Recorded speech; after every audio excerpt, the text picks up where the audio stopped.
தூய யோவான் எழுதிய நற்செய்தி பிரிவு 16 இறை திருவசனம் 20. உறுதியாக உங்களுக்கு சொல்கிறேன், நீங்கள் அழுவீர்கள், புலம்புவீர்கள், அப்போது உலகம் மகிழும்.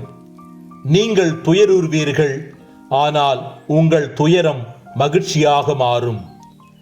ஜெபம். மகிழ்ச்சியின் தலைவரே எம் இறைவா, எங்கள் வாழ்வில் நாங்கள் அனுபவிக்கின்ற துன்பம் எல்லாம் இன்பமாக மாறும் என்று வாக்கு கொடுத்தவரே இறைவா, எங்கள் அழுகை புன்னகையாக மாறும், எங்கள் துக்கம் மகிழ்ச்சியாக மாறும் என்று நீர் எங்களுக்கு அளித்த வாக்குறுதியை நாங்கள் முழு மனதுடன் ஏற்று நிறைவாக வாழ தேவையான அருளினை தாரும். ஆமென்.